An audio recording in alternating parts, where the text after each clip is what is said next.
Levante la mano, diga conmigo: Padre, para esto nací. Dígalo otra vez: Señor, yo nací para esto. Nací para amarte. Nací para adorarte. Yo nací para servirte. Yo no soy de los que se rinden. Yo no soy de los que retroceden. Para mí, tú eres la persona más importante en mi vida. Y mientras yo pueda respirar, voy a adorarte, voy a servirte, voy a honrarte. Pelearé la batalla de la fe. Pelearé la batalla de la fe. Satanás no robará mi fe ni mis convicciones. Yo creo en la palabra de Dios. Padre, yo creo tu palabra. Tu palabra permanece y es eterna, en el nombre de Jesús. Y yo creo que yo soy lo que la Biblia dice que soy. Yo puedo ser lo que la Biblia dice que yo puedo ser. Yo puedo lograr lo que la Biblia dice que yo puedo lograr. Y no hay principado ni potestad, no hay hueste de maldad y no hay demonio que me robe mi fe y mi convicción. Por eso yo sé que yo no voy a morir prematuramente. Vamos, dilo: yo no voy a morir prematuramente. Yo sé que no enterraré a mis hijos, sino que veré la gloria de Jehová en la vida de mis hijos. Yo sé, por la palabra de Dios, por el poder que hay en el nombre de Jesús, yo sé que mi destino está siendo alterado. Mi futuro está siendo alterado para bien y para siempre. Declaro en este día que mi vida jamás será igual. Satanás no tiene poder sobre mí. Ninguna fuerza de las tinieblas tiene poder sobre mí. Ni el pecado, ni la pobreza, ni la muerte, ni la enfermedad tienen poder sobre mí. Porque mayor es el que está en mí que el diablo que está en el mundo. En el nombre de Jesús, yo creo en este día que sanidades se manifiestan. El poder de Dios se manifiesta. La victoria sobre toda circunstancia es mía. Y yo voy a testificar de los milagros, de la bendición económica, de las sanidades que Dios ha hecho sobre mi iglesia, sobre mi familia, sobre mi vida, en el nombre de Jesús de Nazaret. Si usted lo cree, grite amén, grite aleluya. Aleluya. Para esto yo vivo, dígalo: para esto yo vivo. Vivo para cantarle a mi Dios, vivo para adorar a mi Dios. Mi mayor deseo es amarte. Dile: Padre, mi mayor anhelo, mi mayor deseo es amarte, adorarte, que te sientas orgulloso de mí. Aleluya. Vamos, díselo: yo quiero que tú te sientas orgulloso de mí, de tu hijo, de tu siervo. Aleluya. Si usted cree eso, dele un fuerte aplauso al Espíritu Santo. Amén. Gloria al Señor. Dile al que está a tu lado: la vida espiritual es una batalla. Si usted está aquí por primera vez o es una persona que nos visita por las últimas semanas, yo oro que usted reciba esta palabra. Que usted entienda que desde el momento que usted recibió a Cristo en el corazón, usted entró en un conflicto espiritual. El mundo de por sí ya es malo, la vida de por sí ya es complicada. Sea usted cristiano o no, la vida es complicada. Pero cuando usted recibe a Cristo en el corazón, Satanás hará lo posible por robarse su gloriosa redención. Satanás sabe lo que Jesucristo logró por usted y por mí en la cruz del Calvario, y él va a tratar de robarse esa realidad espiritual. Entonces yo quiero que usted sepa y entienda eso. Hay una lucha espiritual. Diga conmigo: una lucha espiritual. Y es una lucha espiritual para robarte la fe, para robarte la convicción, para robarte la confianza en las promesas de Dios.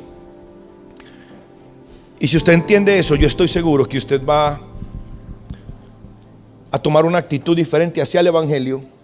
Y lo más seguro es que usted va a comenzar a experimentar la victoria, el avance y el progreso que tal vez hasta ahora no había visto. Lo que a mí como pastor me sorprende muchas veces es personas que pueden escuchar la palabra de Dios por meses y hasta por años, y cuando le llega el conflicto dicen: estoy confundido, no sé qué hacer. Esas no son palabras de un cristiano. Un cristiano no se confunde, el cristiano sabe. La Biblia dice: no se sorprendan cuando la prueba viene o cuando el conflicto viene, como si algo raro pasara. Cuando el conflicto viene, no es raro que suceda. Hay gente que piensa que como es cristiano para de sufrir. No. El sufrimiento va a ser parte de tu vida hasta que Cristo venga. El asunto es que el sufrimiento puede llegar, lo que no va a hacer es que se va a quedar. Voy a repetir eso: el sufrimiento puede venir, pero no se va a quedar. El conflicto puede llegar, pero no se va a quedar. La enfermedad puede llegar, pero no se va a quedar. ¿Por qué, pastor? Porque nosotros sabemos cómo pelear. Nosotros tenemos unas armas espirituales, y por eso se necesita que usted sea espiritual. Diga: hay que ser espiritual. Porque solamente el espiritual entiende las cosas del espíritu. La persona que no tiene, tú te vas a dar cuenta que tanto de Dios tú tienes en la medida que tú puedes acomodar lo espiritual a lo espiritual. Tú sabes qué tanto de Dios hay en ti cuando tú puedes transportar tu vida espiritual a ese mundo natural y poder tener victoria en cualquier enfrentamiento o en cualquier desafío en el que tú te encuentres. Tú sabes cuánto tienes de Dios en ti cuando todo lo que el diablo hace contra ti rebota. ¿Está conmigo? Por lo demás, hermanos míos, verso 10: fortaleceos en el Señor. Es tu responsabilidad hallar fuerza en el Señor y en el poder de sus fuerzas, vestidos de toda la armadura de Dios para que podáis estar firmes contra las acechanzas del diablo. El apóstol Pablo le está diciendo a los filipenses: Satanás te acecha. Dile al que está a tu lado: Satanás te acecha. Antes de atacarte te acecha. El león antes de atacar ruge. El león antes de atacar amenaza. El león antes de atacar se hace visible. Él quiere que lo sientan. ¿Por qué? Porque el león, la sola presencia del león causa miedo. La sola presencia de un león causa temor. Usted para el zoológico y si usted puede ver un león, aunque usted lo ve detrás de las rejas, da miedo. La Biblia dice que Satanás ruge como león, no porque sea un león, él se disfraza de león. Lo que pasa es que Satanás sabe que cuando él ruge causa miedo. Y el rugido de Satanás no es muy fuerte. El rugido de Satanás es suave, pero convincente. No te va a ir bien. No voy a conseguir ese trabajo. Mis cosas cada día van de mal en peor. Porque recuerde, Satanás nunca habla en tercera persona. Satanás siempre habla en primera persona. Vestidos de toda la armadura de Dios para que poder resistir o estar firmes contra las acechanzas del diablo. Porque no tenemos lucha contra sangre y carne. Nuestra lucha no es contra sangre y carne. Nuestra lucha no es contra un ser humano, sino contra principados, contra potestades, contra gobernadores de las tinieblas de ese siglo y contra huestes espirituales de maldad en las regiones celestes. Es una lucha espiritual. Dile al que está a tu lado: hay una lucha espiritual. Y yo creo que si usted estás aquí hoy es porque tienes una lucha espiritual. Hay una lucha, entiéndame. Todo ser humano va a enfrentar una lucha. ¿Cuál es? Nosotros en Latinoamérica, los pastores en Latinoamérica, cuando predicamos el evangelio que suple necesidades, que sana al enfermo, que liberta al cautivo. Pero este mensaje tal vez no sirve en Europa, o tal vez no sirve en Japón. Por eso a Japón se le llama el cementerio de los predicadores latinos. ¿Por qué? Porque el predicador latino se quiere llevar el mensaje de Latinoamérica para Japón, y cuando llegan a Japón todo el mundo vive como rico. Por lo regular, la gente vive muy bien. No hay pobreza en Japón. No hay drogadicción. No hay alcoholismo. No hay problemas intrafamiliares. Los hijos son obedientes, los padres son hermosos. La cultura japonesa es como el ejemplo de las culturas que todo el mundo debería adoptar. Escúcheme. Pero ¿cuál es el problema de Japón? Su Dios. Qué tremendo que cuando la gente aparentemente lo tiene todo, pierden el sentido de la vida. Y hay un colombiano, hijo de japonés, Yokoi Kenji, que hizo una fundación Y él lo que hace es que se trae estos japoneses ricos que se quieren suicidar porque viven deprimidos, y se los trae a Bogotá, a los barrios más peligrosos, a que disfruten que es pobreza. A que disfruten que es pobreza. No me oyeron. A que disfruten que es pobreza. A que vean con sus propios ojos qué es necesidad y por qué de verdad deberían deprimirse. No hay peor ciego que el que no puede ver. Y no hay peor persona, no hay peor ser humano que el ingrato. Todo ser humano tiene un conflicto. Yo hablaba esta semana con alguien y me decía: papá, el problema aquí en este país es que aunque la gente vive bien, aunque la gente tiene una buena economía, aunque en los trabajos a la gente le pagan muy bien, el problema aquí es suicidio. La gente dice: todos los días alguien se tira del tren. Todos los días alguien se le tira el tren. Qué tremendo que en países desarrollados la depresión es un factor importante.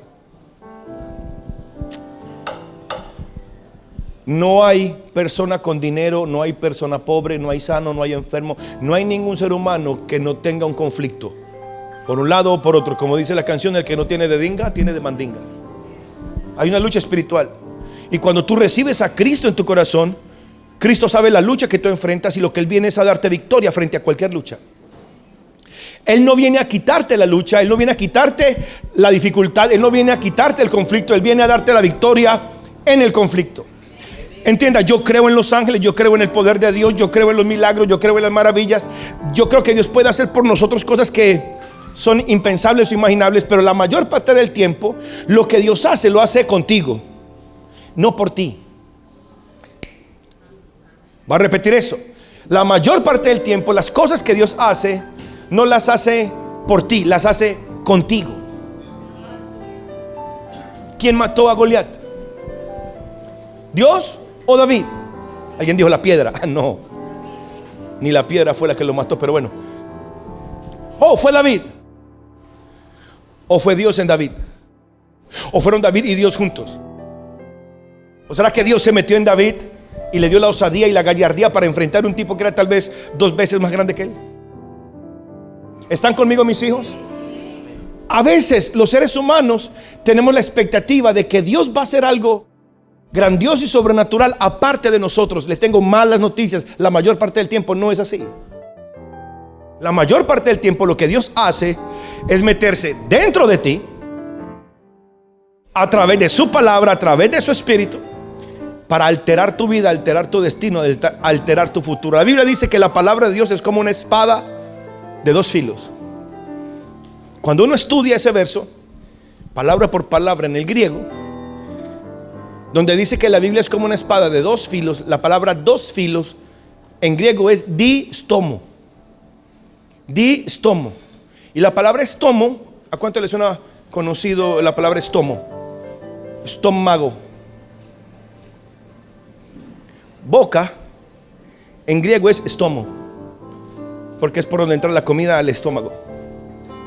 ¿Están conmigo? Entonces vinieron a la Universidad Maranatha. Amén. Entonces una traducción más correcta sería que la palabra de Dios es como una espada de 2 bocas. ¿Una espada de 2 qué?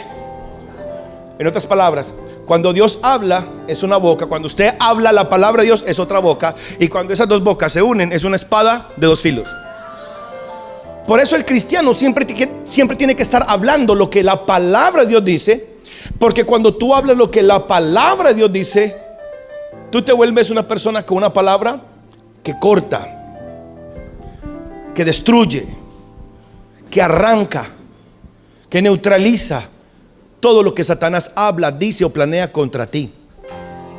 Esto no es un ejercicio mental, es un ejercicio espiritual. Ahora,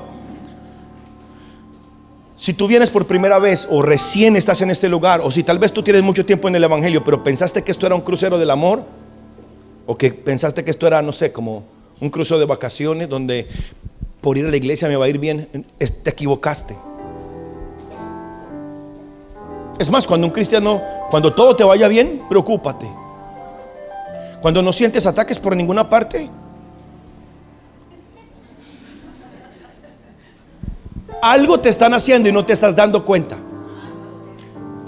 Ayer en la madrugada, como a las 5 de la mañana, yo estoy acostadito ahí en mi cama con mi esposa, calentico, bien rico, y me vino una zozobra. Era un presentimiento, era una percepción, era una cosa maluca. ¿Qué hace un pastor cuando siente eso? A orar. Como a las 6 de la mañana no se me pasaba, 7 de la mañana no se me pasaba, 8 de la mañana me paré de mi cama, me fui a mi cuarto de oración, seguí orando allí. Pero entonces la sensación cada vez era más maluca, más fea. Yo sentía que Satanás como que se hubiera levantado con un montón de demonios, no sé, como atacar a Maranata, como atacar a los pastores. Era una sensación así, como un ataque inminente. Unos días atrás mi esposa había tenido una visión no muy agradable tampoco.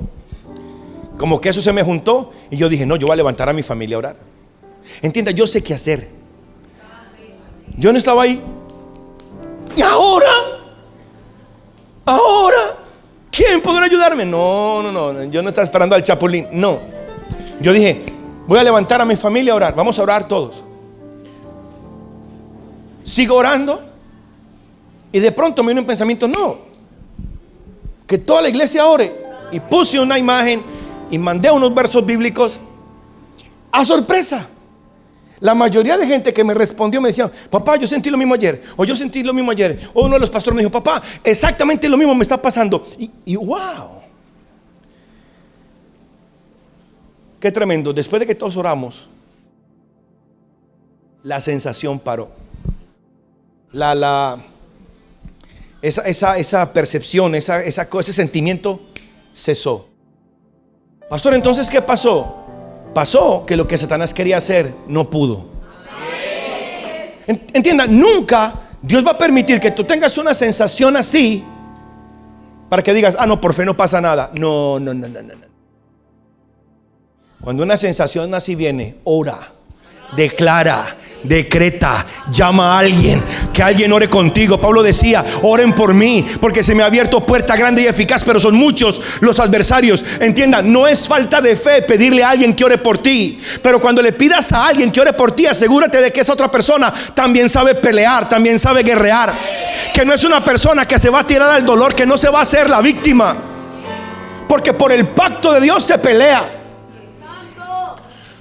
por las promesas se pelea, por la bendición de Dios se pelea. Entienda, en la vida natural y en la vida espiritual, aquello por lo que tú no pelees, no lo consigues.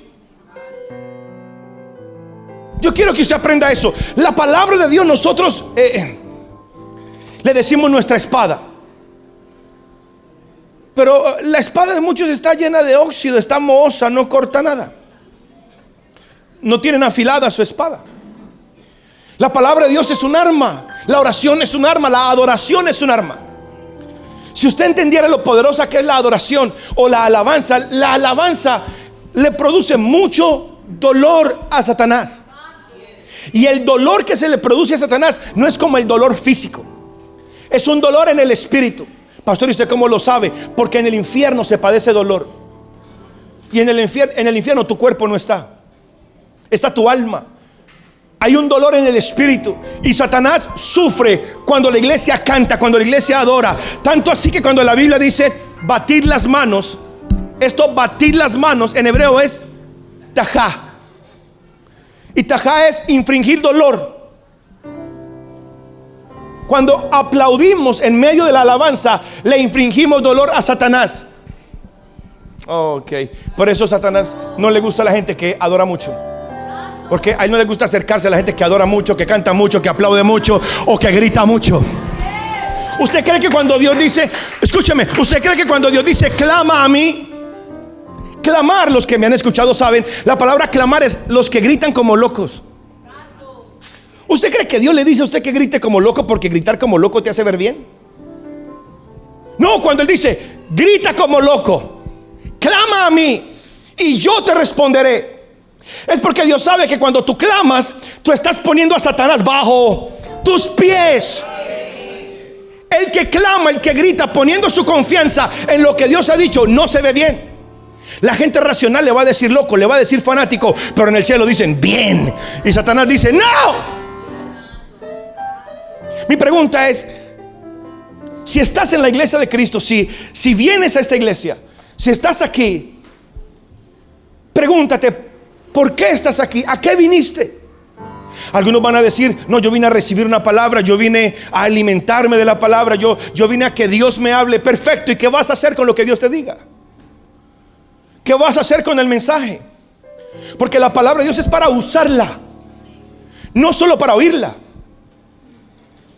Se supone que la palabra de Dios se use para destruir las obras del diablo. Entienda, sobre tu vida hay maldiciones, sobre tu vida hay un pacto de bendición.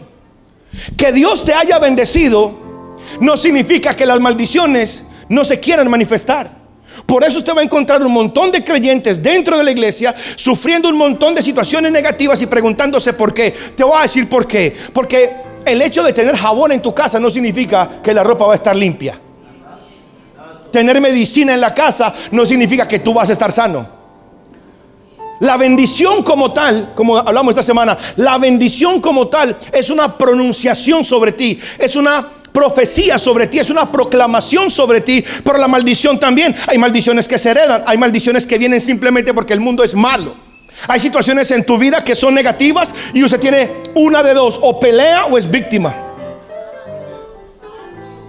El problema es que hay gente que piensa que si son víctimas, Dios les va a tener lástima. Mis amores, con todo el corazón, Dios te ama, te quiere, pero lástima no te tiene. Dios sabe el problema que tengo. Si Él quiere ayudarme, que me ayude. Dios te va a decir, ahí está la palabra, ahí está la profecía. Es que no sé la palabra, no sé nada. Tu ignorancia te está matando. Por eso tu peor enemigo es ignorancia. En lo natural y en lo espiritual, tu peor enemigo se llama ignorancia. Tú siempre pagas por lo que no sabes. Por eso se le hizo un gran daño a la iglesia décadas atrás, cuando a la gente se le decía, Cristo viene ya, no hay que estudiar. Cristo viene ya, ¿para qué vas a hacer empresa? Cristo viene ya, ¿para qué vas a hacer negocio? Cristo viene ya, ¿para qué vas a comprar una casa? Cristo viene ya, ¿para qué vas a tener un carro? Cristo viene ya, ¿para qué vas a gastar tanto dinero en educación? Cristo viene ya, y Cristo viene ya. Hoy, 50 años después, Cristo viene ya. Entiéndame, yo creo que Cristo viene ya, pero como está el mundo, ese ya puede ser en 100 años. Porque Él viene por una iglesia gloriosa. Y la iglesia de gloriosa no tiene nada. Porque la palabra gloria es riqueza. Y la gloria de esta casa, dice, será mayor que la primera. Y en el Antiguo Testamento el templo de Dios estaba forrado en plata y en oro. La gente se ofende si uno predica prosperidad, pero en el evangelio nunca, en la palabra de Dios nunca se predica pobreza. Ok. Yo no soy un predicador de avaricia. Yo no soy un predicador de codicia, pero sí de bendición económica. Yo le decía a alguien ayer, el 90% de los problemas en las familias o en las personas es dinero. Es dinero. Hay mucha gente que dice, yo no soy materialista, yo no quiero el dinero. Sí, y mañana a las 7 de la mañana, ¿para dónde va usted? A sacarse el ancho por dinero. Muchas veces los problemas que maridos tienen con su mujer es por falta de dinero. Muchas veces el conflicto con la educación de los hijos es porque no hay un lugar donde llevarlo a estudiar para que estudie mejor por falta de dinero. Muchas veces la irritabilidad de ese marido es por las deudas, porque no tiene dinero. Sáquese esa venda de los ojos. Es que todo es dinero. Le tengo noticia, la Biblia dice, el dinero es bueno para todo. No, el dinero es malo. No, el amor por el dinero. Por eso para nosotros el dinero es un recurso. Para nosotros el dinero es un siervo. No es la meta, ni la visión, ni la esperanza, y mucho menos mi dueño. Pero tú tienes que entender, o tú peleas por tu bendición o Satanás te la roba.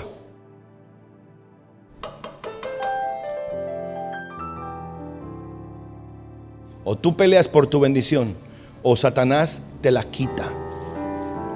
Y usted se puede ir para el cielo pobre y enfermo, diciendo, estoy en un proceso, estoy en una prueba. Ni prueba ni proceso.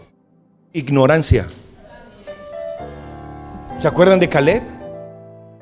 Cuando ellos entran a la tierra prometida, Caleb ya tiene 80 años, algo más de 80. Pero Moisés le había prometido que un monte, no recuerdo el nombre del monte, sería de él y para su familia. Cuando entran a la tierra prometida, Caleb le recuerda a Josué: acuérdate de la profecía, de la promesa. Moisés me dijo que ese monte era mío. Cuando Caleb dijo ese monte es mío, no es que estaba vacío, es que allá había gigantes, es que allá había gente y ellos tenían que despoblarlos. Pastor, es que el pueblo israelí es ocupacionista. Sí, señores, desde el principio. Ay, mira, ¿antisionistas son ustedes o qué? Desde el principio el pueblo de Israel es ocupacionista. Ellos llegaron a la tierra prometida a desalojarla. Vio, por eso yo no creo. Ok, vete al infierno también. Hermanos, ¿qué vamos a hacer si Dios ama a ese pueblo? ¿Qué vamos a hacer? A Dios le dio la gana de amar a un pueblo perverso, malo, ingrato, injusto, infiel. Y Dios dijo, pero los quiero. Es más, que Dios ame a Israel es esperanza para nosotros. Es nuestra esperanza. Si Dios amara a un pueblo muy perfecto, nosotros nos quedaríamos como cortos. Pero el hecho de que Dios ame a Israel nos da esperanza a usted y a mí. Y Caleb dijo, yo voy a tomar ese monte, yo voy a pelear por ese monte. Un tipo con 80 años dijo, me siento de 40. 80 y dijo, por mi monte, por la tierra que Dios me prometió, me siento de 40. Y él como que tenía unas hijas muy hermosas. Y dice, bueno, aquí están mis hijas. Los que suban conmigo a pelear y queden vivos, se casan con ellas. Lo peor que tú puedes hacer es entregarle una hija tuya a un cobarde. No le entregues tus hijos a un cobarde. ¿Cómo es que Dios responde a la maldición? ¿Cuál es la salida de Dios de esta maldición? Aquí está. Desde que Adán pecó, la maldición entró, la muerte entró, la desesperanza entró, la depresión entró, la angustia entró. Entienda, yo tengo una visión de la fisionomía de Adán y Eva. Adán y Eva no tenían piel como nosotros tenemos piel. La Biblia dice que Adán y Eva estaban vestidos de la gloria de Dios. Fue cuando él peca que Dios le pone piel para cubrirlo. Escuchen esto. El ser humano perdió la gloria de Dios cuando el hombre peca. Teníamos una capacidad para comunicarnos con Dios sobrenatural. Es más, Dios venía del cielo a pasearse con el hombre. Si Adán no hubiera pecado, hoy en día Dios seguiría bajando a hablar y a conversar con nosotros como si fuera nuestro compañero. Adán perdió esa gloria, Adán perdió ese acceso. Adán perdió la vida eterna que Dios le había dado. Adán perdió su sabiduría, Adán perdió todo. Y todo lo que era maldición, destrucción entró. No solamente a la vida de Adán y Eva, sino a la tierra. Por eso cuando yo veo la tierra, los paisajes más hermosos están malditos. Escúcheme, mi amor, el paisaje más hermoso, el firmamento más hermoso no es como era en el huerto del Edén. Todo lo que nosotros vemos es el fruto de la maldición. Y si hay cosas tan hermosas y están malditas, ¿cómo sería cuando eran benditas? Bueno, eso es lo que nos espera si usted quiere pelear por esa vida eterna. Y la maldición persiguió al hombre hasta que Cristo llegó. Diga, hasta que Cristo vino. Hasta que Jesús vino. El ser más sabio del universo, Jesús. ¿Quién es el ser más sabio del universo? Jesús.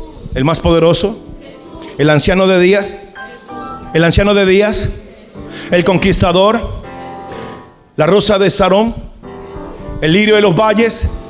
El redentor. Jesús. ¿Quién es el ser más poderoso del universo? Jesús. Usted es un león, no se comporte como un ratón.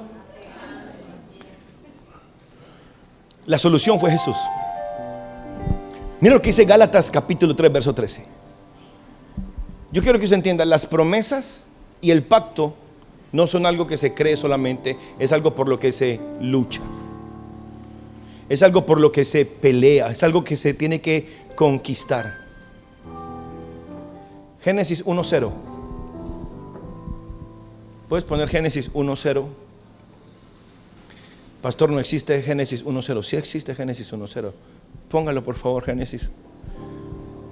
La Biblia comienza en el principio creó Dios. Mucha gente se confunde por esa frase en el principio, porque ponen a Dios en el principio. Génesis 1:0 es antes del principio Dios. Antes del principio Dios, y en el principio Dios creó. Tú tienes que sacar a Dios de la materia, del tiempo y del espacio. Si tú no entiendes ese principio, tú siempre vas a tratar de racionalizar a Dios mentalmente en cosas espirituales y te vas a mantener estancado ahí.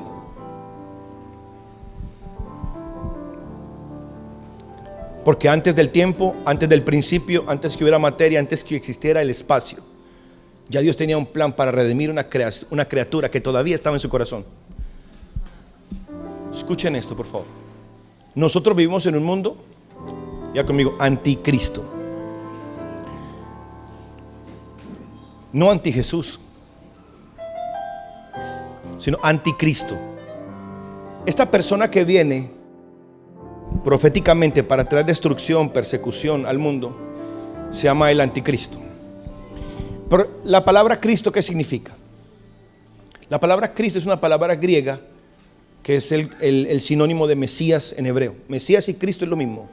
Mesías es hebreo, Cristo es griego. Pero ¿qué significa Mesías o qué significa Cristo? El ungido, el que Dios envió. Y cuando el mundo se vuelve anticristo, lo que pasa es que se vuelven anti lo que Dios, anti lo que Cristo hizo.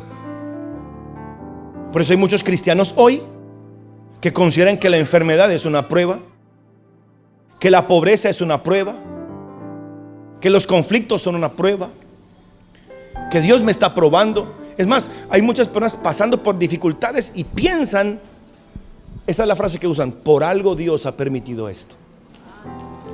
Entonces, cuando usted se resigna a una condición negativa, usted es anticristo. Toda persona que se resigna a algo negativo en su vida, lo que se está oponiendo es a lo que Cristo hizo. El que acepta la maldición como algo natural se está oponiendo al sacrificio de Cristo.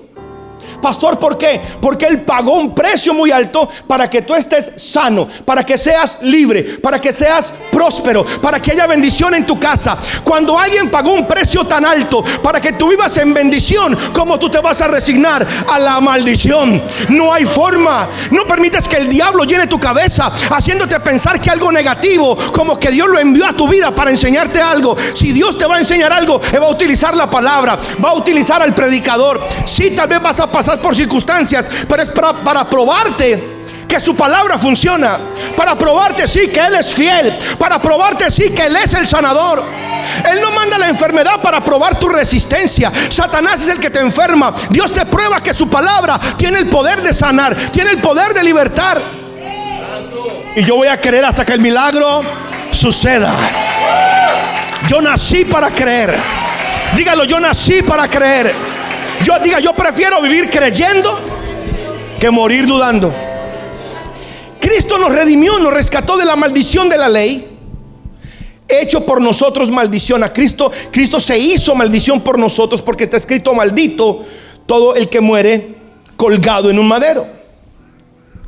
Si usted no sabía, los romanos eran expertos en el arte de la muerte. Los romanos eran expertos en el arte de matar. Sabían cómo matar torturando, sabían cómo matar infringiendo mucho dolor.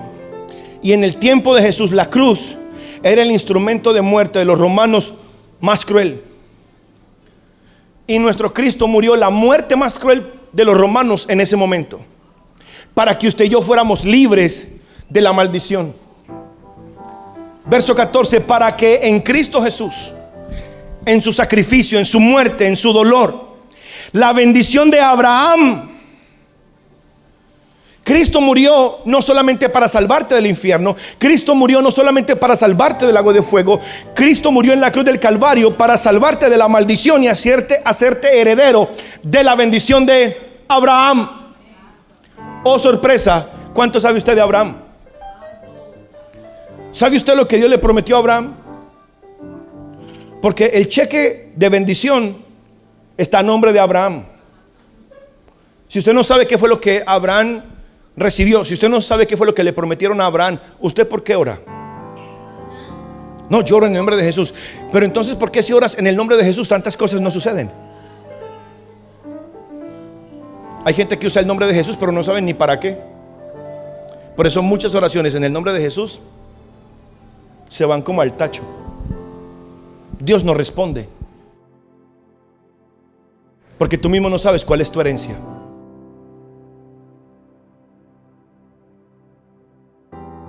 Ya conmigo, capacidad. Diga capacidad. El problema de los cristianos es un problema de capacidad.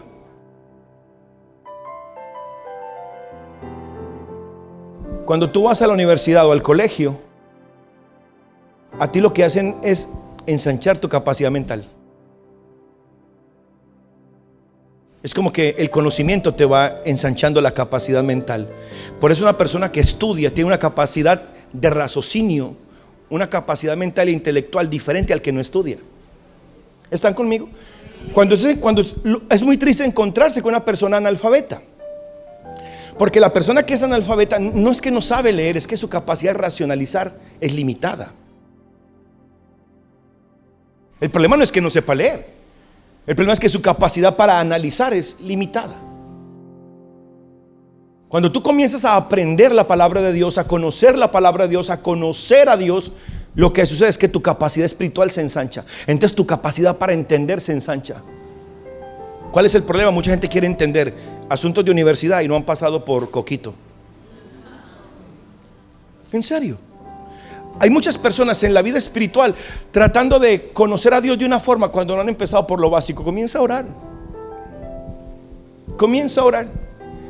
Desarrolla una capacidad para orar. Desarrolla una capacidad para leer la palabra. Y te garantizo, Dios se va a ir revelando a ti de una manera sobrenatural. La confianza y las convicciones cada vez van a ser más fuertes. Y las victorias y las bendiciones y la prosperidad y la salud cada vez va a ser más fuerte, más poderosa sobre tu vida. Pero tú tienes que hacer tu trabajo. Es triste entender, es triste saber que vivimos en un tiempo donde la gente en su mentalidad es muy microondas. Quieren todo en 30 segundos. Me hago entender, quieren todo en segundos. Le tengo noticias, la vida espiritual no hay forma de que sea microondas. En la vida espiritual hay que pagar un precio. Y el precio que tienes que pagar no es por tu salvación, es por retener tu convicción. Es el precio por retener y permitir que la palabra de Dios se asiente en tu corazón, para que la palabra de Dios produzca esa convicción y tú entiendas que las promesas que Dios le hizo a Abraham se te endosaron a ti.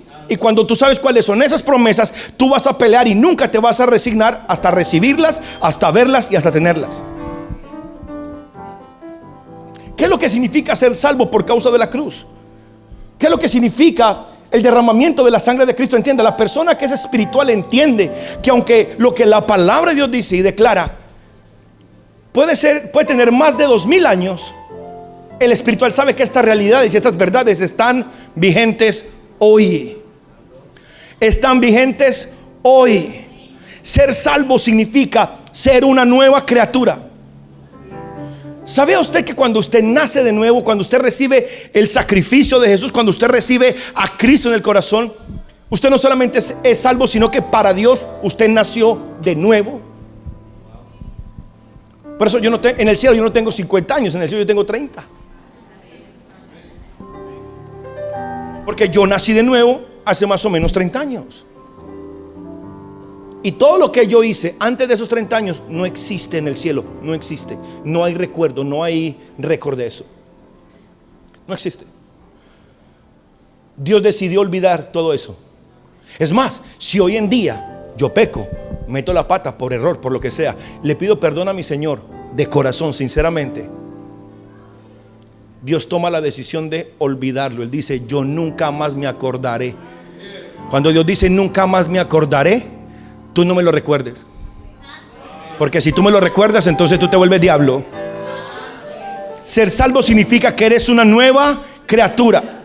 No estás conectado a la vieja creación.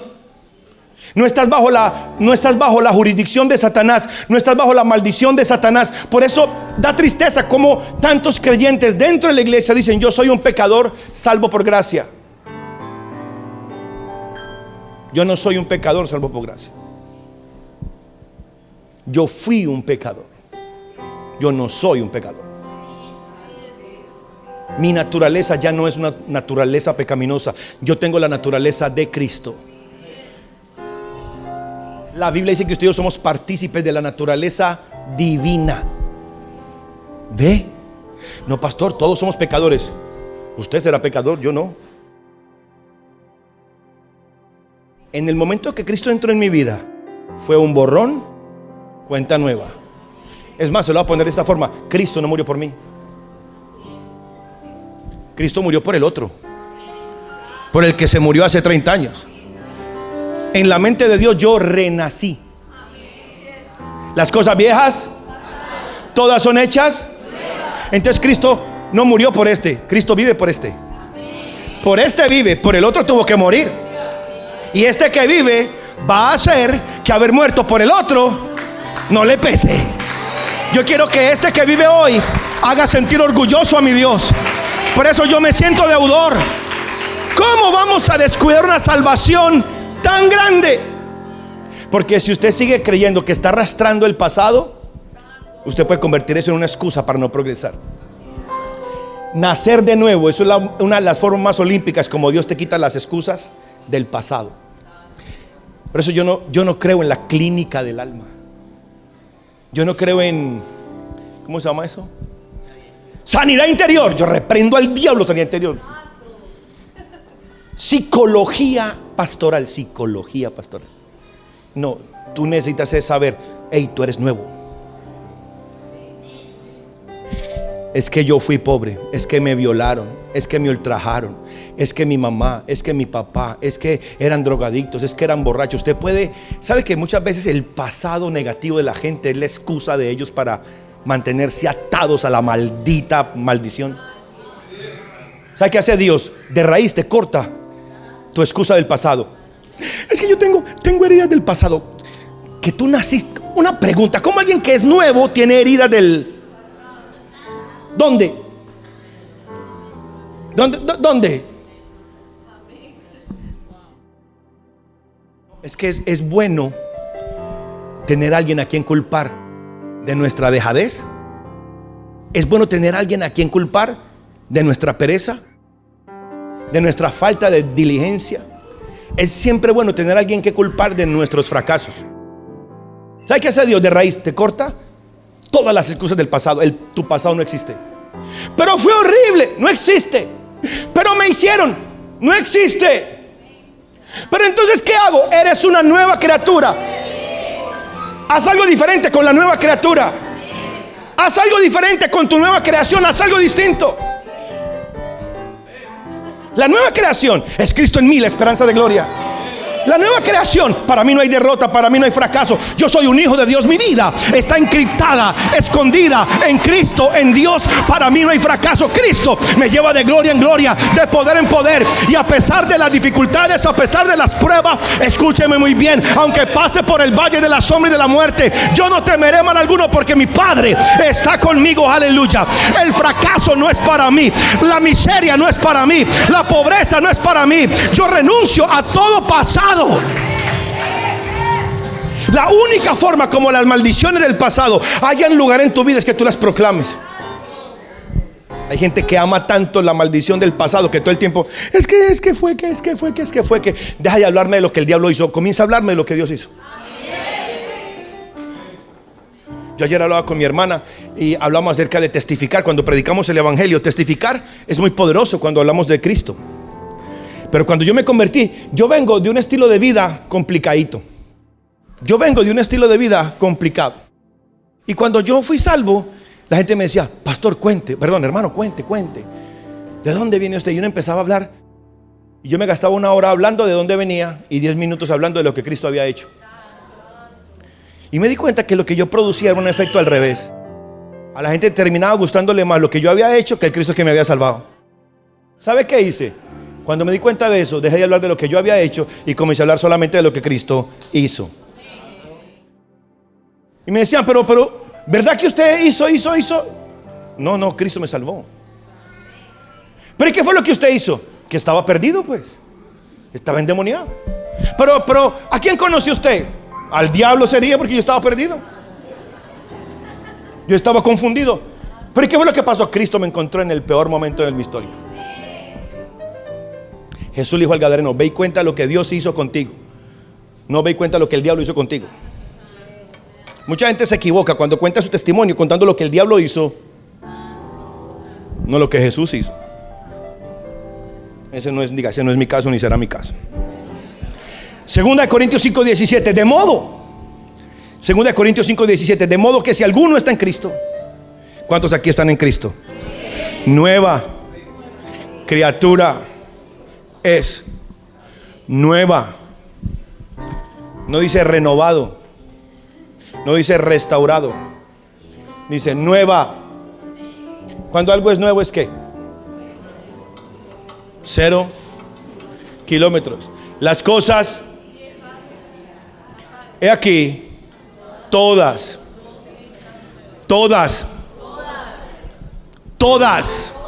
son hechas. En otras palabras, Dios te entrega un libro en blanco.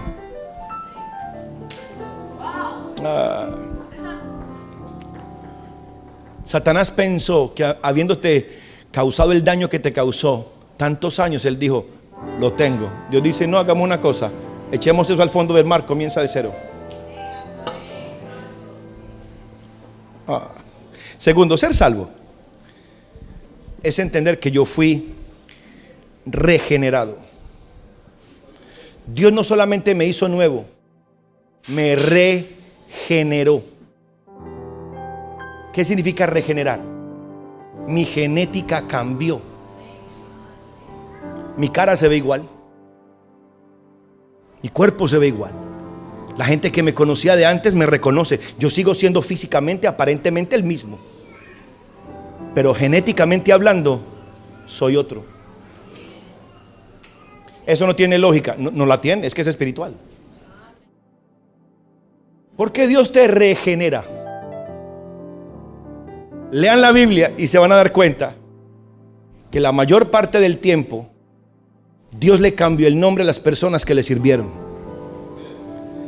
Cuando Dios te cambia el nombre, te está cambiando la identidad, te está cambiando la genética mental, emocional, sentimental. Por lo regular, la gente que le sirve a Dios no tiene apellido. Ay. Por eso cuando Dios en la Biblia pronuncia o permite que el nombre del papá y la mamá de alguien aparezca, es porque ese papá y esa mamá hicieron algo demasiado sobrenatural para ese hijo o para esa persona. Por eso usted no va a encontrar que Dios hable del papá y la mamá de muchas personas.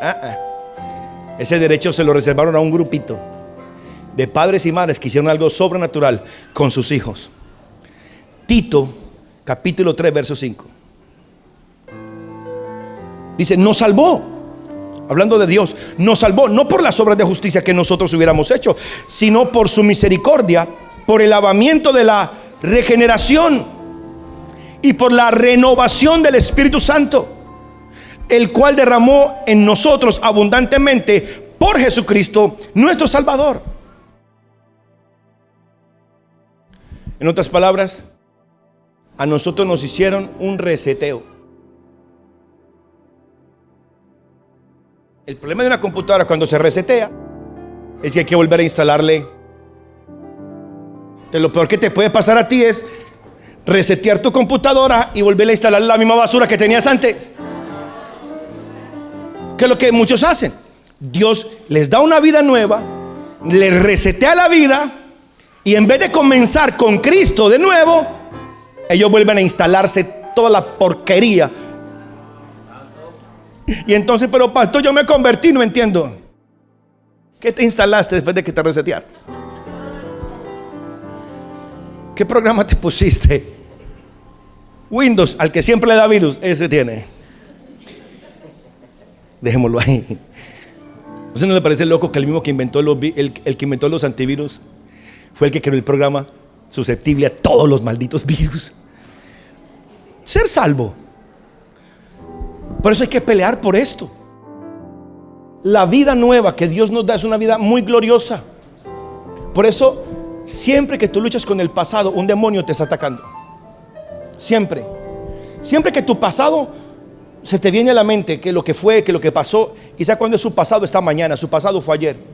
Porque mi Biblia dice que con Dios sus misericordias son nuevas. Dios puede empezar de cero contigo cada día. No te conviene mucho porque pierdes mucho avance. Pero si tú necesitas que Dios empiece contigo otra vez, vuelve y empieza. Ser salvo significa que Dios te rescató, pagó el rescate, pagó la recompensa que se pedía para libertarte de la potestad de Satanás. Primera de Pedro 1:18 dice: sabiendo que fuisteis rescatado de vuestra vana manera de vivir, la cual recibiste de vuestros padres, no con cosas corruptibles como oro o plata. Dejémoslo ahí. Nos rescataron de nuestra vana. ¿Sabe cómo le llaman nuestra forma de vivir sin Él? Algo vacío. Pero tengo plata, vacío. Pero yo vivo muy bien, vacío. No importa lo que tú tengas, sin Dios, Dios dice, eso es vano. Lo que Satanás hizo cuando llevó al pecado a Adán y a Eva fue que Satanás secuestró a la humanidad. Satanás te tuvo secuestrado por años. Lo que Cristo hizo fue venir a pagar por tu rescate. Y el rescate no se le pagó a Satanás, tranquilo. ¿Sabe a quién se le tuvo que pagar el rescate de la humanidad? A Dios el Padre. Por eso la sangre Él se la presentó al papá. Él dijo: papá, aquí está el precio para rescatarlos a ellos. Satanás los secuestró, pero a ti yo te pago el precio. Oh, Señor, danos sabiduría. A Satanás Dios no le debe nada. Ser salvo significa que ahora tu vida está incrustada en Cristo, en Dios. Nosotros fuimos, dice la palabra, que fuimos injertados en Cristo. ¿A usted no le parece muy fuerte un verso como ese que dice que nuestra vida está escondida en Dios, en Cristo, en Dios? Esa palabra escondido en griego es encriptado. ¿A usted no le parece muy, muy tremendo que la Biblia dice que nosotros somos su carne y somos sus huesos? La Biblia dice cosas demasiado fuertes para el cerebro humano. Pero es que espiritualmente, cuando Dios te ve a ti, no te ve a ti, ve a Cristo en ti. Por eso, el que no escatimó a su propio Hijo, sino que lo entregó por todos nosotros, ¿cómo no nos dará también con Él todas las cosas? Dios quiere darte todas las cosas siempre que tú estés en Él. En inglés es engrafted, injertado, como amarrado, como anclado a Él, en Cristo Jesús, para que todo lo que es de Cristo sea tuyo.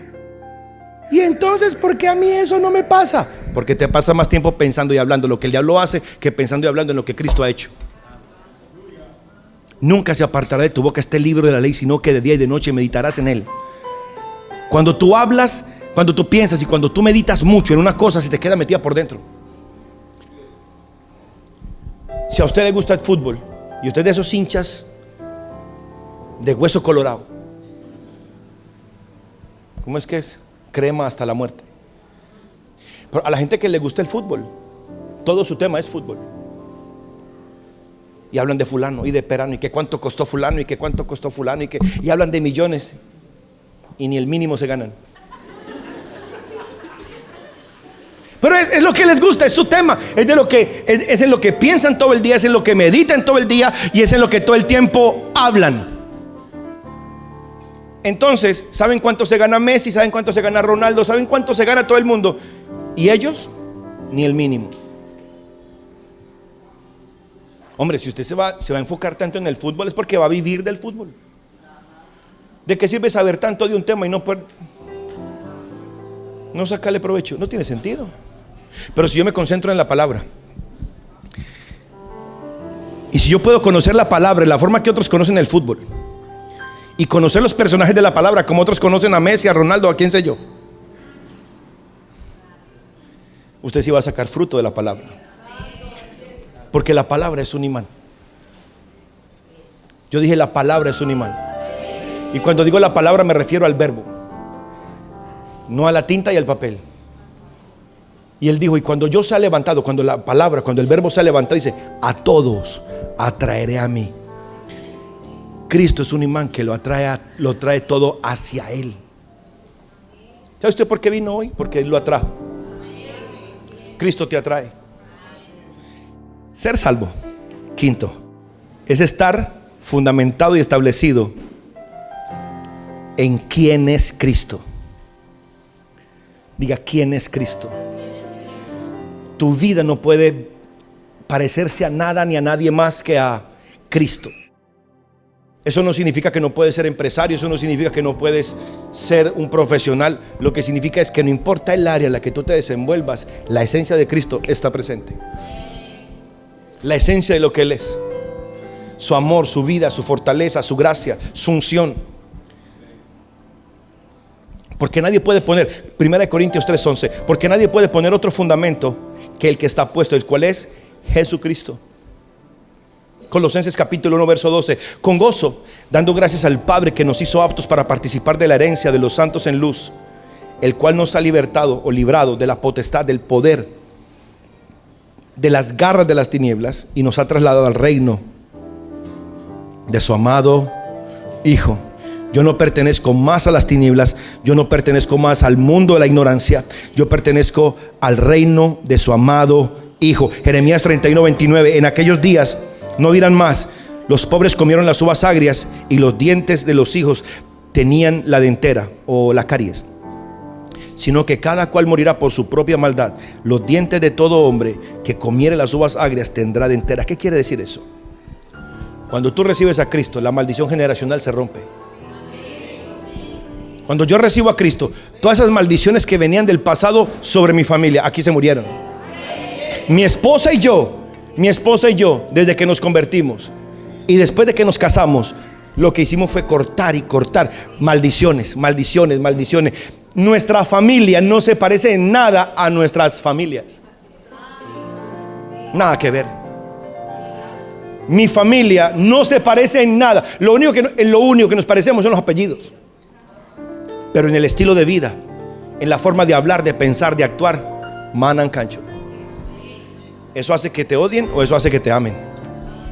Pero cuando tú tienes a Cristo, el fundamento que tú tienes va a romper cualquier otro molde. Pastor, pero entonces ¿por qué el diablo sigue viniendo a traerme frustración? ¿Por qué Satanás sigue viniendo? Recuerde, Jesucristo fue tentado 3 veces. Después de un tiempo de ayuno y oración, Satanás vino a tentarlo. ¿Y sabe qué dice la Biblia? Después de que Jesús lo derrotó, dice, y Satanás se fue por un tiempo. Satanás se fue por un tiempo. Satanás siempre va a volver. Entonces la única forma de tener victoria sobre todo lo que Satanás hace, nacer de nuevo. Segundo, armarte con las armas de la palabra o las armas de la luz. La Biblia dice en Juan 1:5, la luz en las tinieblas resplandece. La palabra de Dios en la ignorancia resplandece. La palabra de Dios en la ignorancia resplandece. La luz en las tinieblas resplandece. Y las tinieblas, la ignorancia no puede prevalecer contra la palabra. Dile al que está a tu lado, la ignorancia no prevalece contra la palabra. Capítulo 8, verso 32 de Juan. Y conoceréis la verdad. Mire que no dice y sabréis. Dice conoceréis. Una cosa es saber, otra cosa es conocer. No es saber de Jesús, es conocerlo. ¿Me entiendes? No es saber. Hay gente que aprende mucho de Jesús pero no lo conoce. No, la idea no es que tú sepas de Jesús, la idea es que lo conozcas. Y la verdad, conocerlo a Él, te hará libre. Tercero, tienes que cambiar tu manera de pensar. Cambia tu manera de pensar. Entre más rápido mejor. Y cuando hablo de cambiar la manera de pensar en este contexto, es que tu mente sea espiritual. Aprende a acomodar lo espiritual a lo espiritual. No trates de que tu mente intelectual o humana entienda las cosas que son del espíritu. No te va a dar. No tiene sentido. Repito, ¿cómo yo te puedo explicar, cómo yo te puedo comprobar que la sangre de un hombre que se derramó hace 2000 años tiene el poder para salvarte, sanarte, libertarte? Eso mentalmente no tiene sentido. ¿Cómo yo te puedo probar que hay un paraíso que te espera o un infierno que te espera? Depende las decisiones que tomes. ¿Cómo yo te pruebo eso? ¿Cómo yo te puedo probar que el infierno existe? Aunque yo vaya y vuelva y te cuente, si es verdad, tú no me vas a creer. ¿Se acuerdan de la anécdota del rico y Lázaro? El rico le dijo a Abraham: manda a alguien para que le cuente a mis hermanos que este infierno existe. Y él dice: a los profetas tienen, o a los pastores tienen, porque cualquiera que vaya no le van a creer. Estos días yo hablé con una señora y la señora me dijo: Dios conmigo nunca ha hecho un milagro. Es más, yo creo que cuando la gente cuenta, me dijo, cuando la gente cuenta milagros, yo creo que fingen. Eso no es un pecado, es una persona racional diciendo: ¿cómo así que ese cáncer desapareció? Si los médicos si los médicos no pudieron, como que una oración pudo. Porque es que racionalmente no hay forma de probar que espiritualmente un cáncer se sane, un tumor desaparezca, o un riñón que fue amputado aparezca de nuevo. Entienda, eso pasó en Trujillo. Un señor le sacaron pues un riñón. Milagrosamente apareció otra vez el riñón. Lo lindo es, la cicatriz no desapareció. Es un cierre aquí. Está la operación, están los documentos. O sea, ¿qué dice la gente? Eso es falso. Mire, entre más poderoso el milagro, más difícil de creerlo. Asegúrate de que tu mente crea. Asegúrate que tú tienes una mente que cree. Porque si a ti se te hace difícil creer, Dios no va a poder operar en ti. Porque Dios obra de formas extrañas. Cambia tu manera de pensar. Pastor, ¿y cómo? Con la palabra de Dios. Si no lo haces, no vas a disfrutar los beneficios de esta gloriosa salvación. Cuarto, tú tienes que desarrollar conscientemente, tienes que ser consciente que tú al diablo no le debes nada, que tú no estás atado a Satanás, que él no tiene ningún poder sobre ti. Cuando tú entiendes eso y el diablo quiera meter la garra, tú vas a pelear para libertarte. Todo cristiano que entiende eso no necesita liberación, se libera solo. Apocalipsis dice que nosotros rompemos nuestras propias cadenas. Quinto, continuamente declara, decreta, habla, medita, susurra lo que la palabra de Dios dice, específicamente de acuerdo a la lucha que tienes. Específicamente. Porque hay muchas personas que hablan mucho, oran mucho, pero específicamente no hacen nada. Si tu problema es un asunto de enfermedad, ¿qué haces declarando prosperidad económica? No tiene sentido. Si tu problema es pobreza, ¿qué haces hablando de sanidad? Tú tienes que enfocarte en el problema que estás atacando. Concéntrate ahí hasta que tengas la victoria. Sexto, saca tiempo para ayunar y orar. Séptimo, por favor, cree en el poder de la sangre de Jesús como una fuerza espiritual que tiene el poder para darte la victoria en cualquier circunstancia. Apocalipsis 12:11 dice: y ellos le han vencido por medio de la sangre del Cordero y de la palabra del testimonio de ellos, y menospreciaron su vida hasta la muerte. ¿Cómo es que vencemos? Con la sangre de Cristo. Octavo, no desprecies el poder de la alabanza. Todo el tiempo la alabanza es diferente a la adoración, porque el que alaba da gracias. O sea, la alabanza es gratitud. Es más, la palabra alabanza es Eucaristía. Para el que no sabía. Cuando se dice vamos a celebrar la Eucaristía, vamos a alabar. Lean la Biblia, pues es que eso es lo lindo del griego. Claro, cuando dicen vamos a alabar a Dios, es vamos a hacer la Eucaristía. Es un tiempo de alabanza y de reconocer a Dios. ¿Sabe qué pasa con la gente? Tristemente con los cristianos, muy ingratos. Muy ingratos. El solo hecho que tú puedas hacer así, da gracias. Hay gente pagando por un tanque de oxígeno. Hay gente que tiene que andar con un tarro aquí para poder respirar.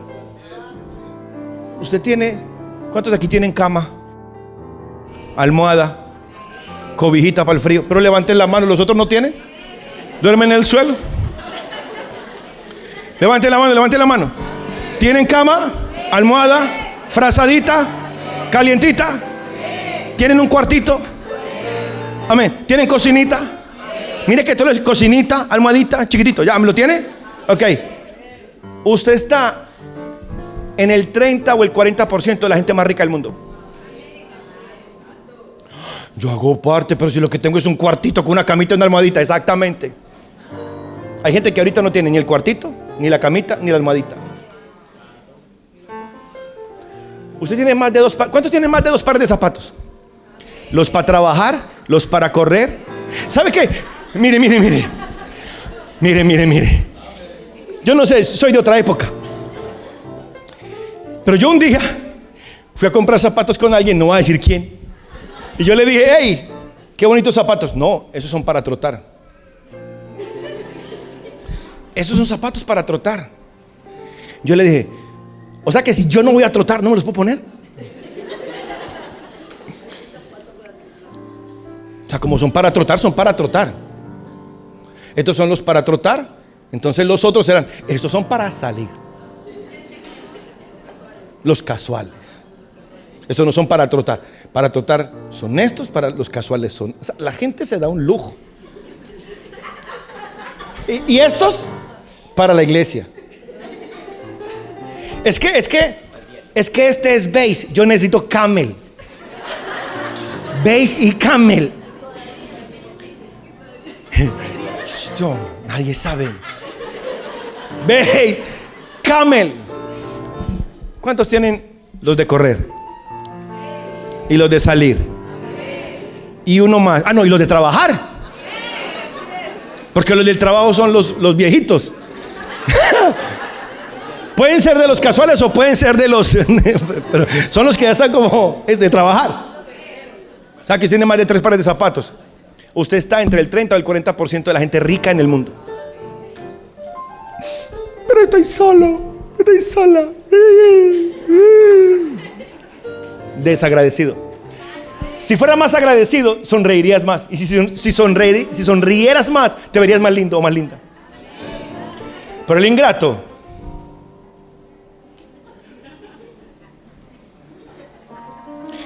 tiene cara de pocos amigos. Porque el ingrato siempre piensa que alguien le debe algo. Comprométete con la alabanza. Dale gracias a Dios en todo momento. Yo no le doy gracias a Dios por la enfermedad. Yo le doy gracias porque en la enfermedad Él sigue siendo mi sanador. Yo no le doy gracias a Dios por la escasez. Le doy gracias porque Él es mi proveedor en medio de la escasez. Yo no le doy gracias a Dios por la situación negativa. Le doy gracias porque en el valle de la sombra y de la muerte Él es mi compañero más fiel. Aleluya. Si usted entendiera ese principio, usted gritaría en todo el culto. El grito psicológicamente es un rompimiento. Cuando una persona grita en el momento de la angustia o el dolor, es como que algo se rompe. ¡Ah!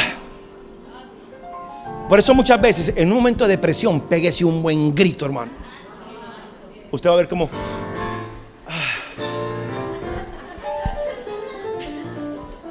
aproveche que este ambiente está hecho para eso. Grite con gozo, grite con júbilo, grite con alabanza, grite con... Dígale, Señor. Por eso yo les pongo trampas a ustedes y los motivo, lo hacen. Ahora quédese haciéndolo. Para esto nacimos. Mire, yo le tengo buenas y malas noticias. A Dios no le gusta la gente pasiva. A Dios le gusta la gente escandalosa. Aleluya.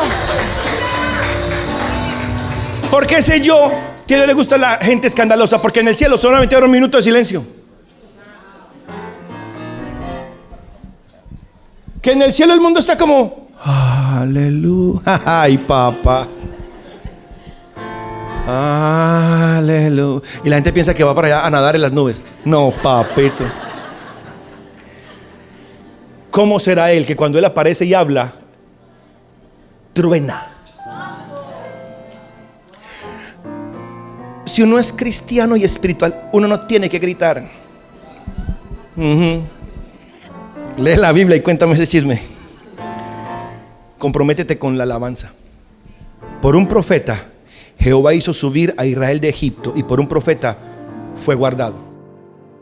Qué tremendo que Moisés está hablando de Moisés. Cuando Moisés saca al pueblo de Israel de Egipto, Dios le dice a Moisés: dile a Aarón que bendiga al pueblo de Israel, diciendo, habla a Aarón, le dice a Moisés, dile a Aarón, al sacerdote, y a sus hijos, diles, así bendecirás a los hijos de Israel, diciéndoles. O sea, la bendición tiene que ser algo que se pronuncia, algo que se dice. Jehová te bendiga y te guarde.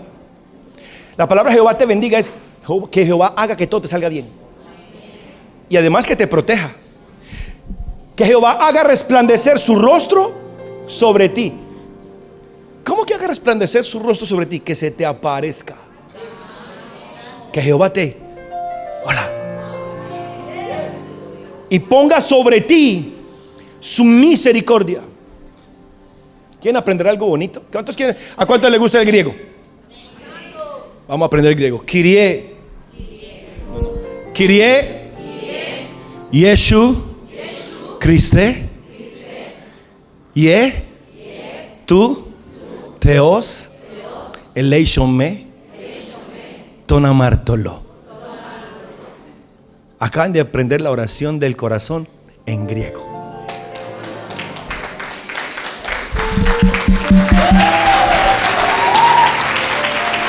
Pastor, ¿y qué significa?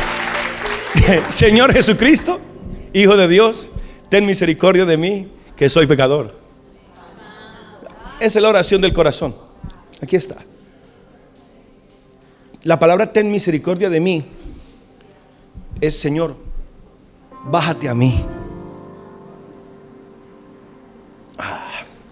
Cuando Dios tiene misericordia de ti, se baja a tu nivel.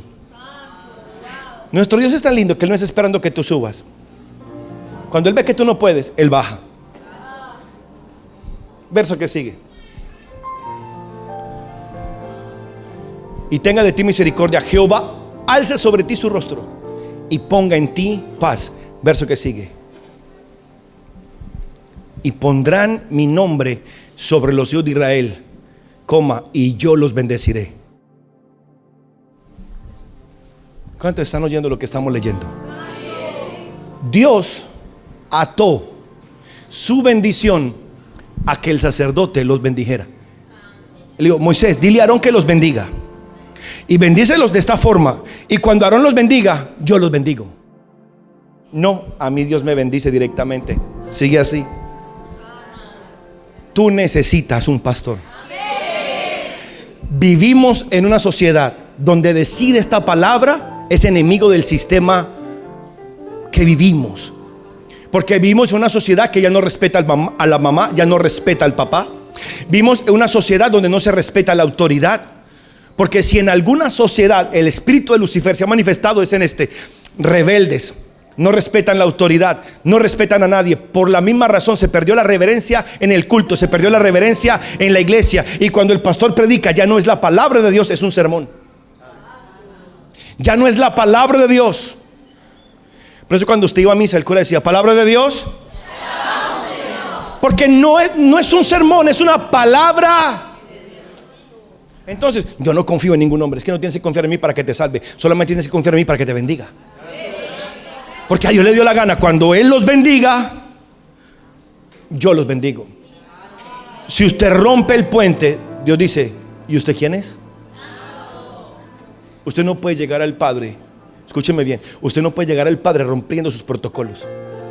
Jesucristo dijo, nadie viene al Padre si no es a través de mí. ¿Y sabe quién es Jesús? El pastor de los pastores. Si usted supiera eso, usted más constantemente me diría a mí, pastor, bendígame. Pastor, bendígame. Yo ya estoy bendito. Siga. Tú necesitas tú necesitas reverenciar, respetar la autoridad del pastor que Dios te puso, porque Él dice: yo les voy a dar pastores, dice, conforme a mi corazón. O sea, cuando Dios te da un pastor, no es el pastor que tú quieres, es el que tú necesitas. Y el que tú necesitas es Él te lo da. Y si Dios me puso aquí, es para decirte: Jehová te bendiga y te guarde. Maranata.